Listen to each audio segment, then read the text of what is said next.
so much motherfucking design on right now. Break it down, bring it back, make it clap. I got 3 old thoughts, new guap, wear that thing. Bitches on my line, and you know they come strapped. Hold up, what it not, 45, scope it cash like, whoa. How you fucking with these hoes?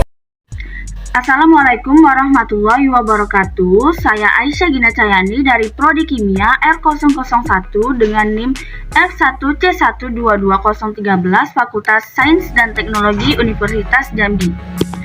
Pada kesempatan kali ini, saya akan menjelaskan materi tentang keanekaragaman hayati sebagai syarat ujian akhir semester biologi.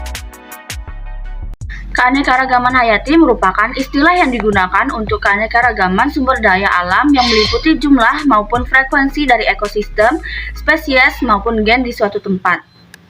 Pada dasarnya, keanekaragaman melukiskan keadaan yang bermacam-macam terhadap suatu benda yang terjadi akibat adanya perbedaan dalam hal ukuran, bentuk, tekstur, maupun jumlah. Sedangkan kata hayati itu sendiri berarti sesuatu yang hidup.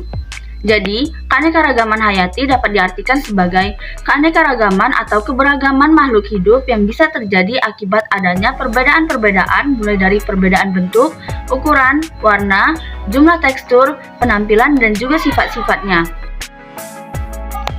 Keanekaragaman hayati terjadi berdasarkan tingkatan, mulai dari tingkat organisme rendah hingga tingkat organisme yang tinggi. Tingkatan tersebut ialah sebagai berikut. Yang pertama, tingkat gen. Keanekaragaman tingkat ini disebabkan variasi gen atau struktur gen dalam suatu spesies makhluk hidup. Setiap susunan gen akan memberi penampakan, baik anatomi ataupun fisiologi, pada setiap organisme. Bila susunannya berbeda, maka penampakannya pun akan berbeda pada satu sifat atau bahkan secara keseluruhan. Keanekaragaman ini cukup mudah dikenali dengan ciri-ciri yang memiliki variasi, nama ilmiah yang sama, serta perbedaan morfologi yang tidak terlalu mencolok. Biasanya, keanekaragaman hayati tingkat gen disebut dengan varietas. Contoh keanekaragaman hayati tingkat gen pada tumbuhan adalah padi dengan varietas padi rojolele, padi ciherang, dan padi ciliwung. Selanjutnya ada mangga dengan varietas mangga aromanis, mangga mana lagi, dan mangga golek. Yang terakhir, ada durian dengan varietas durian petruk, durian bawor, dan durian montong. Kemudian, ada contoh keanekaragaman hayati tingkat gen pada hewan.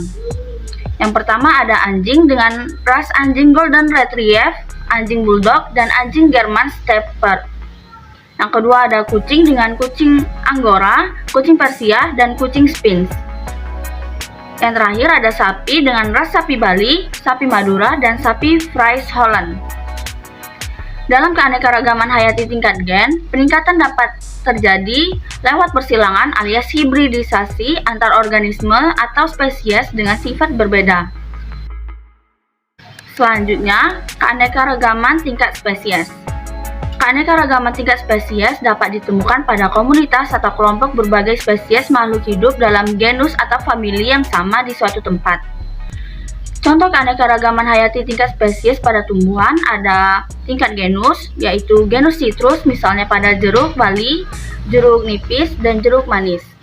Juga genus musa pada pisang buah dan pisang serat. Kemudian tingkat famili dibagi menjadi famili Poaceae pada padi, jagung, dan alang-alang. Dan famili Zingiberaceae pada kunyit dan jahe. Kemudian, contoh keanekaragaman hayati tingkat spesies pada hewan ada tingkat genus, yaitu dibagi menjadi genus Felis dan genus Bos. Genus Felis diantaranya kucing leopard, kucing rumahan, dan kucing hutan. Dan genus Bos pada sapi berpunuk, sapi potong dan perah di Eropa, dan sapi asli di Indonesia. Terakhir, tingkat famili dibagi menjadi famili Bovidae pada sapi dan kerbau, dan famili Canidae pada serigala dan rubah. Keanekaragaman ini terjadi akibat perbedaan letak geografis yang menyebabkan perbedaan iklim dan pengaruh pada perbedaan suhu, curah hujan, intensitas cahaya matahari, dan lamanya penyinaran matahari. Dengan sekian banyak perbedaan tersebut, flora dan fauna yang menempati suatu daerah akan bervariasi pula. Kemudian, contoh keanekaragaman hayati tingkat ekosistem.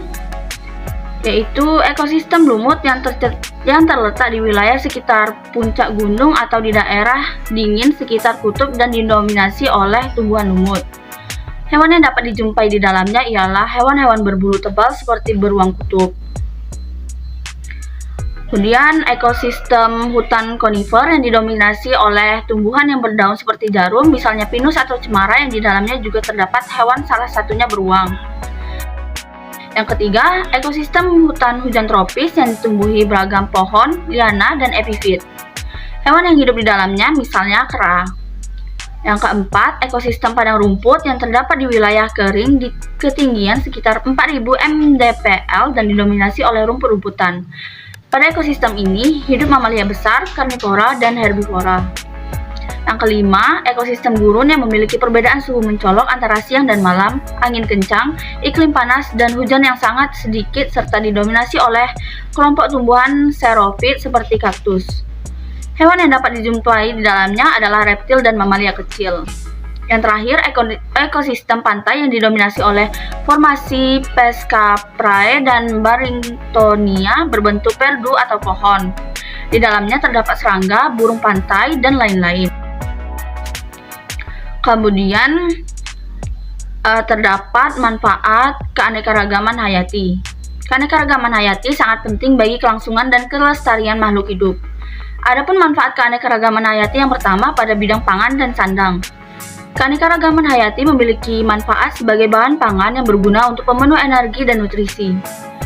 Kita dapat memperoleh sumber karbohidrat dari jagung, gandum, dan berbagai jenis umbi seperti talas. Kita juga dapat memenuhi kebutuhan protein dari hasil hewan, yaitu telur dan daging, ikan, serta aneka hewan laut yang lain. Yang kedua, bidang ekologi, yaitu berperan sebagai paru-paru bumi dan menjaga kestabilan iklim global, yaitu mempertahankan suhu dan kelembaban udara. Yang ketiga, pada bidang farmasi, tumbuhan yang dapat dijadikan obat tumbuh sebanyak 940 jenis spesies di Indonesia dan 250 diantaranya menjadi obat herbal. Tak hanya itu, daging dari hewan buas dengan bisa, yaitu ular, juga bermanfaat untuk obat kulit seperti kulit gatal. Yang terakhir, pada bidang ilmu pengetahuan dan teknologi, hingga saat ini masih banyak hewan dan tumbuhan yang belum dipelajari dan belum diketahui manfaatnya. Dengan demikian, keadaan ini masih dapat dimanfaatkan sebagai sarana pengembangan pengetahuan dan penelitian bagi berbagai bidang pengetahuan.